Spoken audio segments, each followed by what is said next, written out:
The endless black of space stretched in every direction. No stars were close enough to give warmth, and no planets broke the emptiness. It was silent, the kind of silence that made even seasoned soldiers uneasy. Commander Zorak stood on the bridge of the Ravager, his flagship. Around him, the alien crew worked at their glowing control panels, scanning the void. The fleet had been patrolling this sector for days. There was nothing here, no resistance, no targets, just empty space.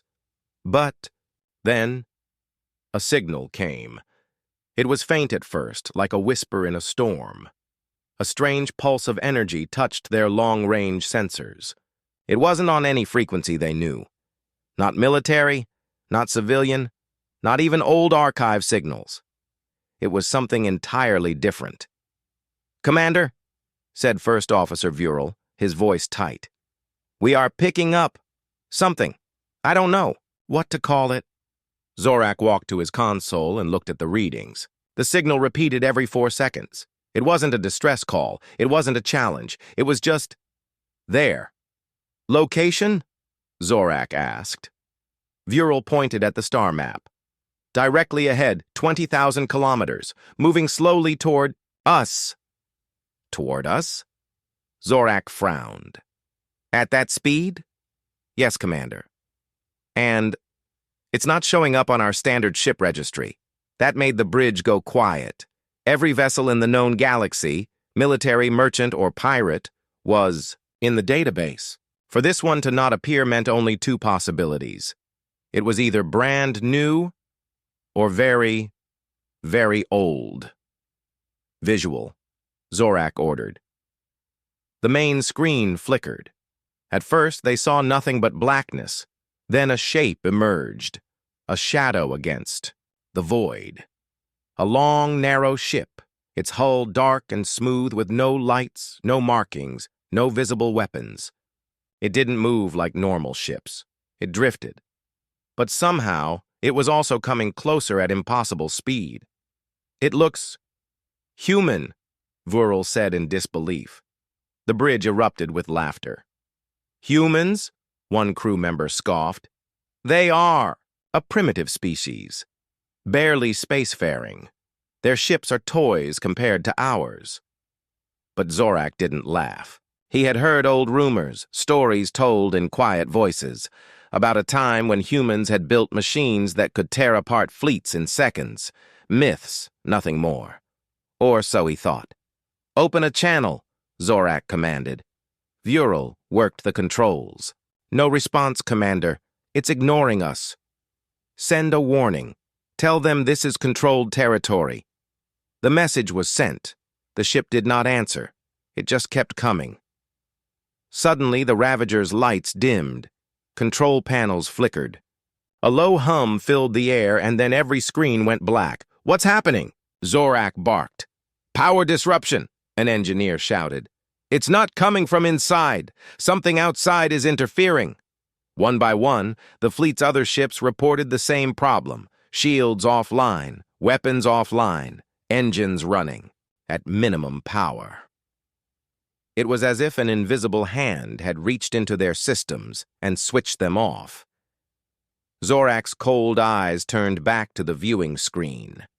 The human ship was still drifting toward them, silent and calm. Then, for the first time, a voice filled the bridge. It was deep, steady, and human. "Leave now." It was only 2 words, but the tone made the hair on Zorak's neck rise. It wasn't a plea.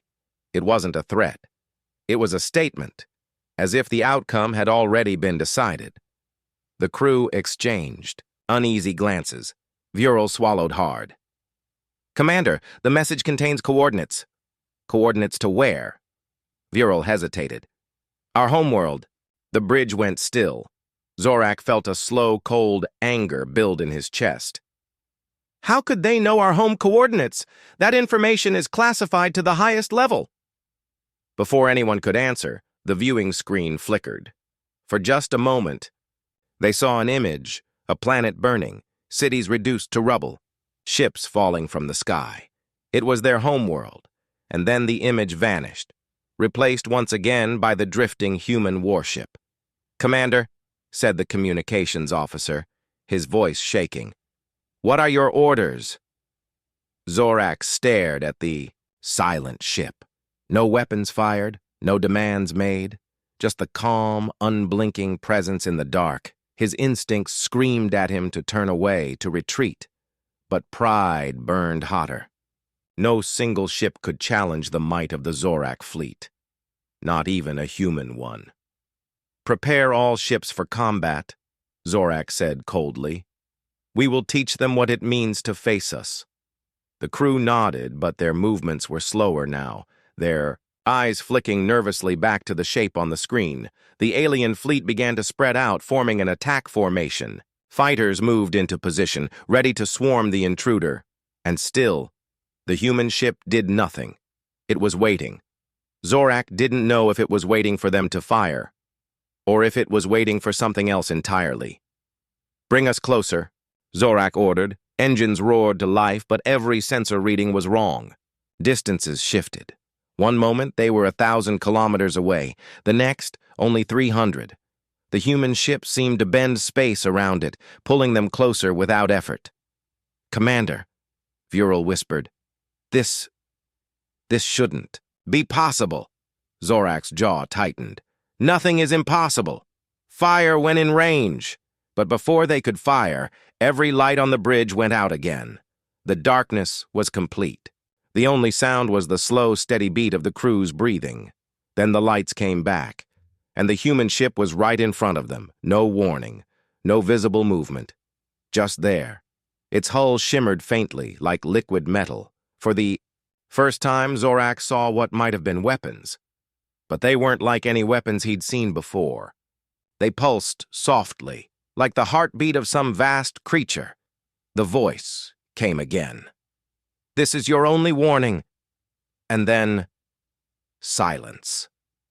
Zorak felt the weight of the moment pressing on him. He could still order an attack. He could still try to destroy the ship. But deep down, something inside him knew they were already too late. Somewhere in the black, far beyond their scanners, something vast was moving. And the human ship was not alone. The alien fleet floated in tense silence. Every ship had weapons ready, but no one fired. The mysterious human warship hung in space like a shadow that had come to life. It did not move, but its presence felt heavy, as if it was pressing down on every mind aboard the fleet. Commander Zorak stood at the center of the bridge, his eyes locked on the dark vessel. It had ignored their warnings, ignored their weapons, and somehow shut down their systems without firing a single shot. "Status report," Zorak ordered. "Shields still offline," Vural replied. "Weapons at partial power. Engines unstable." He paused, his hands shaking slightly. "Commander, I don't understand it. Their signal is inside our systems. It's not hacking. It's like their ship is part of our ship." Zorak turned sharply. "Explain." "I can't," Vural admitted. "It's not technology I've ever seen. Our computers don't even have the language to describe it." The bridge crew worked frantically, trying to isolate the strange signal, but every attempt failed. It was as if the human ship could hear their thoughts and stay one step ahead. Then, without warning, the viewing screen changed. The image of the human ship faded, replaced by a series of strange symbols. They glowed white against the black background, shifting and rearranging themselves faster than any of the crew could follow.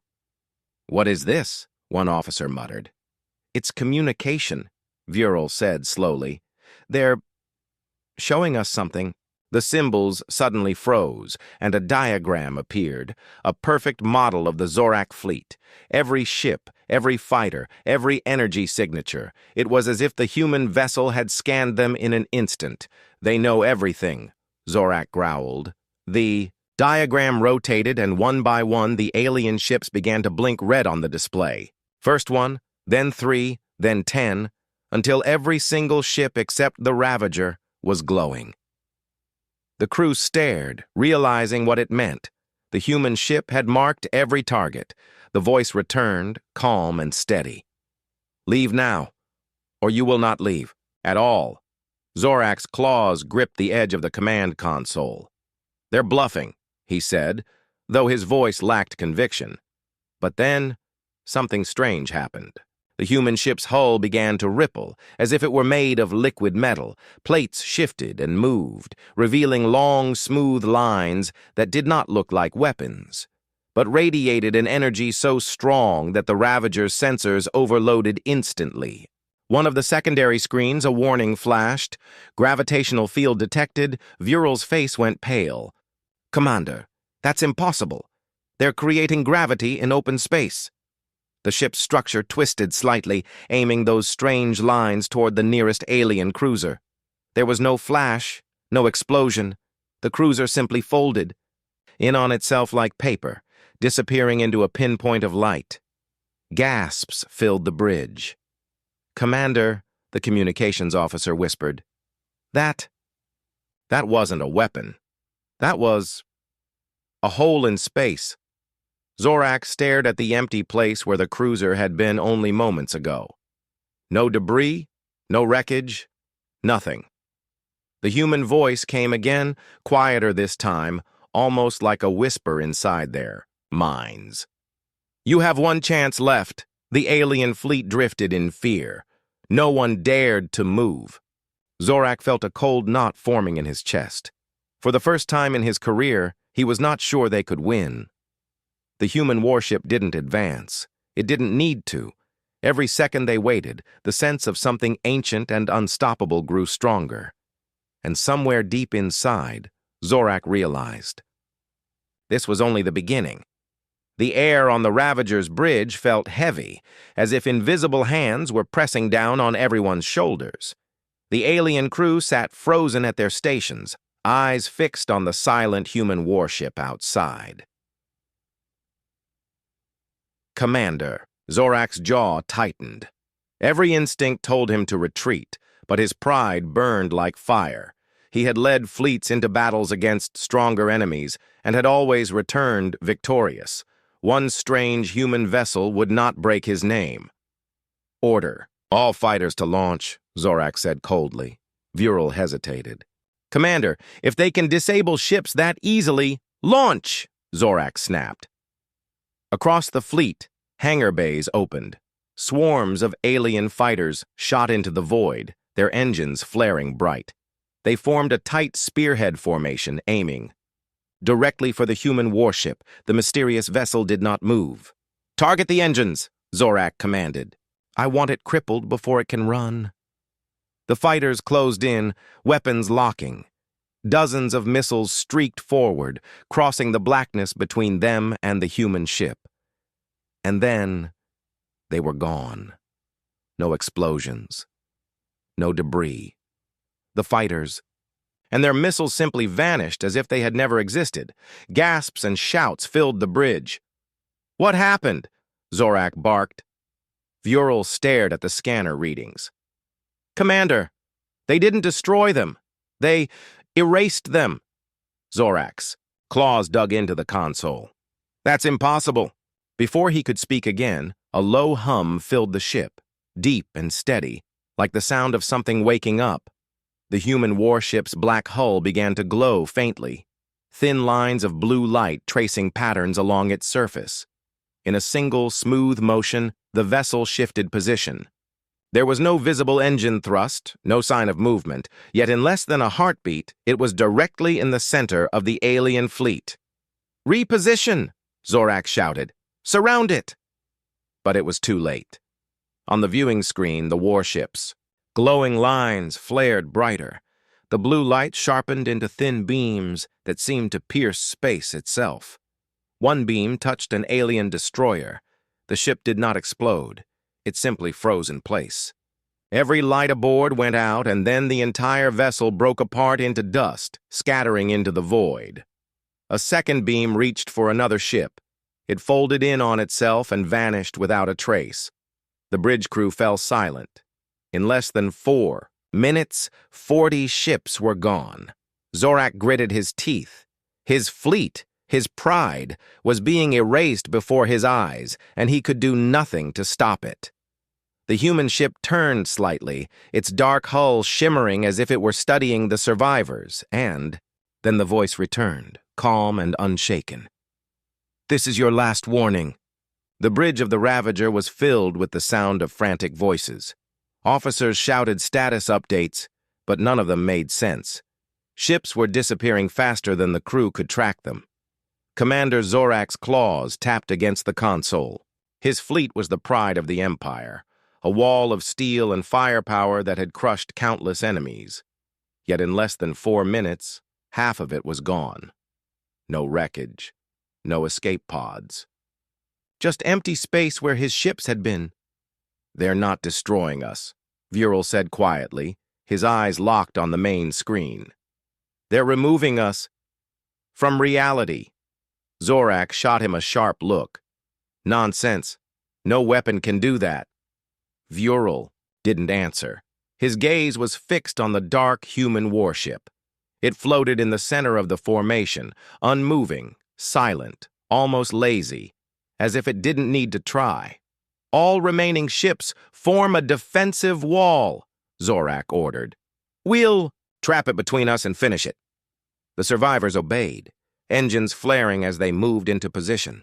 But the moment the formation was complete, the human ship drifted forward, not fast, but with the casual confidence of a predator that knows the prey has nowhere left to run. "Shields to maximum," Zorak barked. "Commander!" "The weapons," officer said, his voice trembling. "Our shields are already at maximum, and they're dropping." "What?" "It's draining them," the officer said. "It's pulling power from us." On the screen, the glowing blue lines along the human ship's hull pulsed slowly, in time with the flickering lights aboard the Ravager. Zorak felt the first chill of real fear crawl up his spine. Then the voice came again. This time it wasn't broadcast over the comms. It was inside their minds. "We warned you." Every crew member froze. Some clutched their heads, others staggered back from their stations. It wasn't just a sound. It was a feeling, cold and sharp, cutting through every thought. The alien fleet began to fire wildly, panic overtaking discipline. Energy blasts, missiles, railgun fire, all streaking toward the human warship. Not a single shot hit. Every projectile seemed to bend away at the last moment, curving into the void. On the Ravager, Vural turned to Zorak, his face pale. "Commander!" "They're not defending themselves, they're letting us fire." Zorak's voice was a low growl. "Then why aren't they ending this?" No one had an answer. But the truth was clear to every trembling crew member. The human warship wasn't fighting at full strength. It was holding back, and that was far more terrifying than any weapon. The alien fleet was in chaos. Ships broke formation, trying to put distance between themselves and the silent human vessel. Some fired desperately, others powered engines to maximum, hoping to flee. On the bridge of the Ravager, Commander Zorak gripped the armrests of his command chair. He had fought many battles, but this was something else. The human ship wasn't a war machine. It was a predator, and his fleet was the prey. "Commander," Vural said, his voice tight, "if we don't retreat now, we will lose everyone." Zorak didn't reply. His eyes were locked on the dark silhouette of the human vessel. Without warning, its black hull began to change. Plates shifted and folded, revealing long, smooth structures along its sides.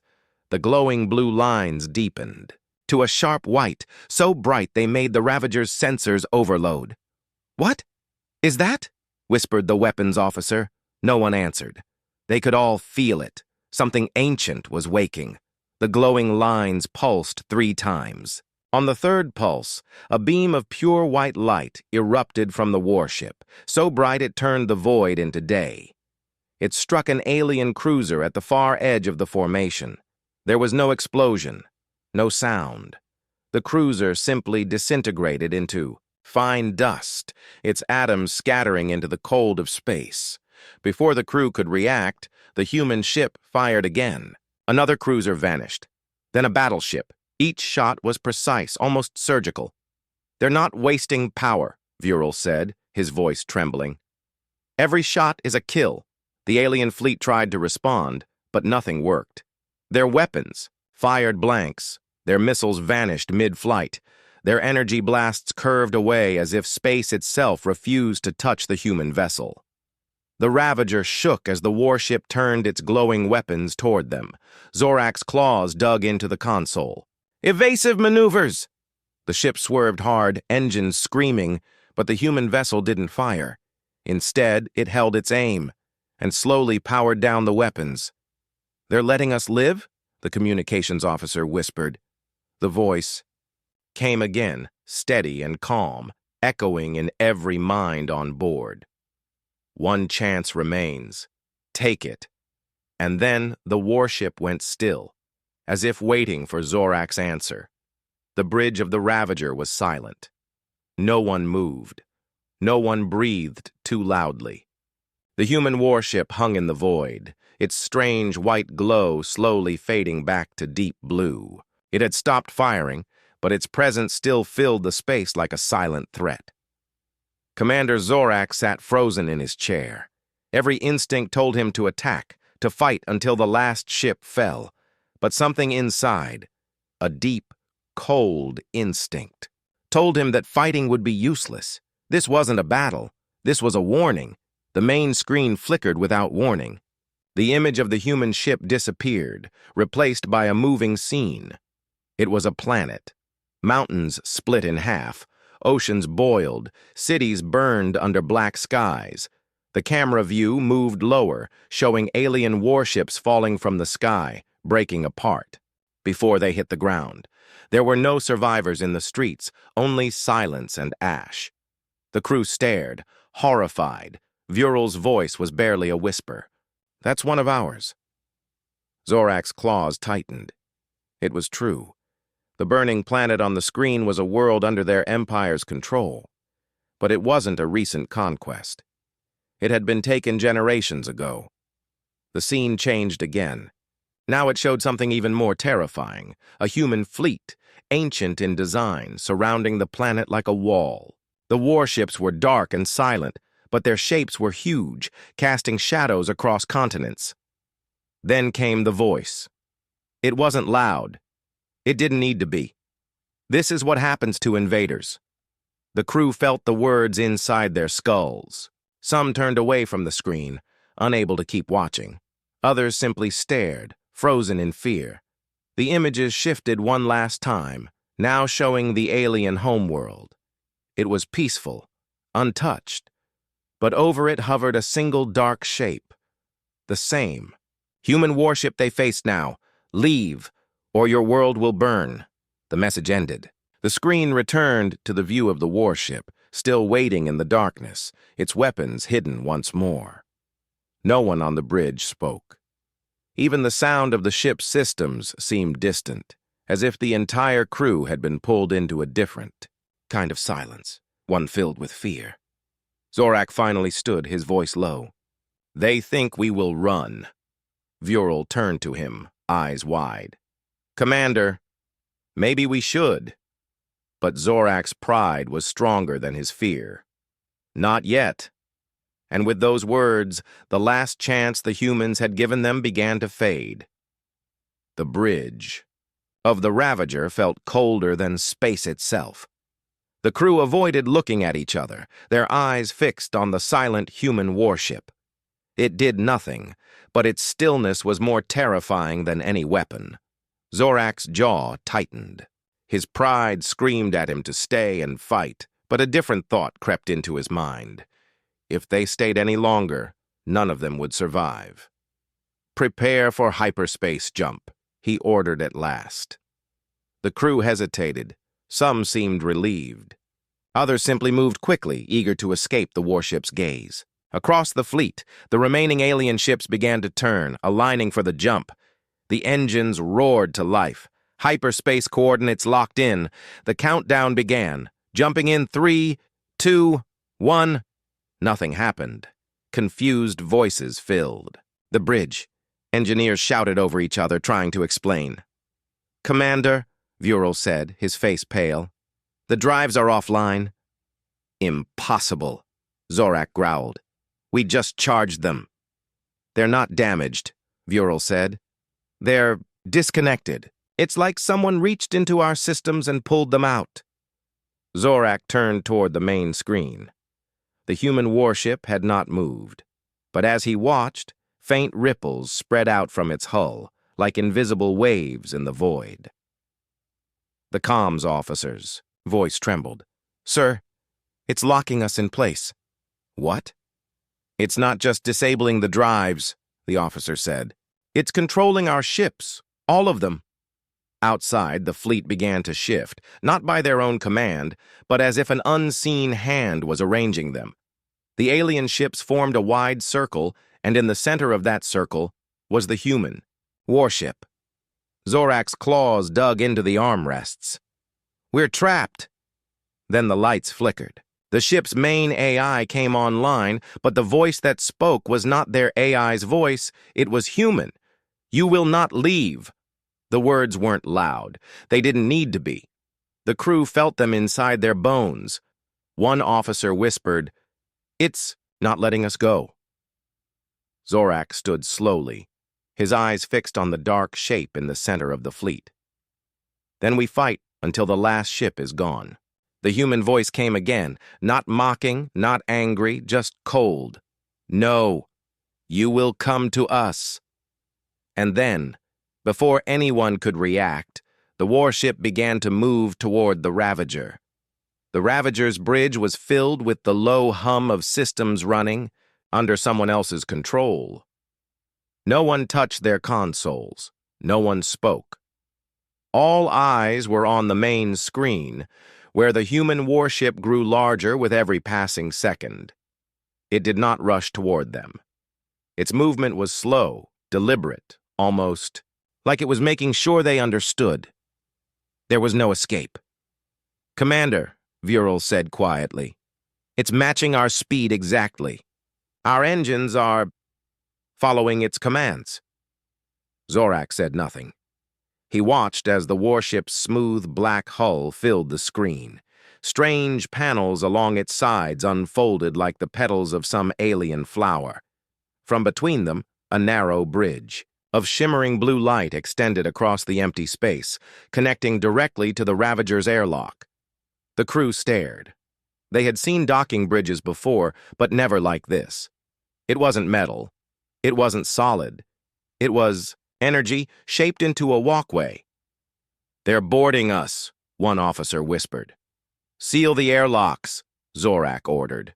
The officer typed frantically, but his console gave an error message. "Controls overridden. We can't stop them." Zorak's claws scraped the armrest. "Prepare weapons. If they step foot here..." The doors to the bridge slid open before he could finish. 3 humans walked in. They wore no armor, no helmets. Their clothes were simple, black and featureless, and they carried no visible weapons. Yet the air around them felt heavy, as if the very ship was holding its breath.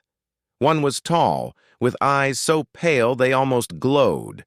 Another was smaller, moving with calm, measured steps. The third stood in the doorway, watching silently. The tallest one stepped forward. His gaze moved slowly across the crew before settling on Zorak. "Your war," he said in a quiet, steady voice, "is over." The words were not loud, but the weight behind them was crushing. It felt less like a threat and more like a statement of fact. Zorak rose from his chair, meeting the human's eyes. "We do not surrender." The human's expression didn't change. "You already have." No one on the bridge moved. Even the ship itself seemed to have gone silent, as if waiting for what would happen next. For a long moment, no one on the Ravager spoke. The 3 humans stood still, their calm presence somehow more dangerous than any weapon. Commander Zorak's eyes narrowed. "Who are you?" The tall human's gaze did not waver. "We are the crew of the Aegis, the last of the First Fleet." Vural frowned. First fleet? Humanity does not have fleets like this. Their ships are small, fragile. The smaller human stepped forward, her voice quiet but sharp. That is what you believe. That is what we wanted you to believe. Zorak's jaw tightened. You're saying this ship is old? Older than your empire, the tall one replied. It was built before your kind left your first world, before you learned to burn the sky. The third human, still near the doorway, finally spoke. His voice was calm, but there was steel in it. The Aegis was created for one purpose, to protect humanity from all threats, external, internal, known, unknown. Vural's voice shook. And our fleet. The tall one's expression remained unreadable. A level 1 violation. Zorak frowned. What does that mean? It means, the woman said, you crossed into human space with weapons ready. That is the highest crime in our laws. Zorak's claws scraped against the armrest of his chair. We did not know your space was here. The tall human's voice dropped to a low, cold tone. You knew enough to invade it. The crew of the Ravager shifted uneasily. No one dared reach for a weapon. The tall one stepped closer to Zorak. You are not the first to stand where you are now. Others came before you. Stronger fleets, greater numbers. All of them are gone. Zorak's breath was slow and heavy. And if I refuse to leave? The human's pale eyes seemed to look straight through him. Then you will join them, erased from the stars, as if you never existed. The bridge was silent. The meaning of his words sank deep into the crew's minds. This wasn't a threat. It was a promise, one the Aegis had carried out many times before. The tall humans. Words hung in the air, heavy and final. No one dared to speak. The crew of the Ravager sat frozen in their seats, waiting for Zorak's answer. But the humans did not wait for his decision. You will come with us, the pale-eyed man said, his voice leaving no room for argument. 2 of them turned and walked toward the shimmering blue bridge that connected the Ravager to the Aegis. The third remained behind, watching closely until Zorak stood. Reluctantly, the commander stepped forward, his claws clicking softly on the deck. One by one, his officers followed, each step feeling heavier than the last. Crossing onto the Aegis was like stepping into another world. The walls were smooth, black metal with a faint blue glow running through them, as if the ship itself was alive. There were no visible weapons, yet the air was thick with power. The humans led them into a large, circular chamber. In the center was a raised platform surrounded by a ring of light. No chairs, no tables, just an open space, empty and waiting. Stand there, the woman ordered. Zorak stepped into the circle. The moment his foot touched it, a soft hum filled the air. A thin, invisible barrier shimmered around the edge of the ring, sealing him inside. His crew stood behind him, their eyes darting nervously. The tall human spoke again. This is the tribunal. Your actions will be measured here. From the walls, holographic images appeared. Every movement of the alien fleet, every battle, every civilian ship destroyed. Zorak's victories, now displayed like crimes. The third human began to speak, his voice calm but cutting. You crossed our borders with warships. You fired without warning. You targeted supply lines and rescue craft. By our law, that is aggression. Without cause, Zorak growled. We were exploring, claiming territory, claiming what is not yours, the woman interrupted, her voice sharp. You had no right to enter. The pale-eyed man stepped closer. The penalty for such a crime is the complete dismantling of your fleet. Gasps came from Zorak's officers. Vural took a step forward, but the barrier blocked him. Wait. This is madness. We can leave. We will never return. The pale-eyed man's expression didn't change. That choice is not yours anymore. The hum around the platform grew louder. The light above Zorak's head brightened, and for the first time since they arrived, fear flickered in his eyes. "Your fate," the human said, "will be decided now."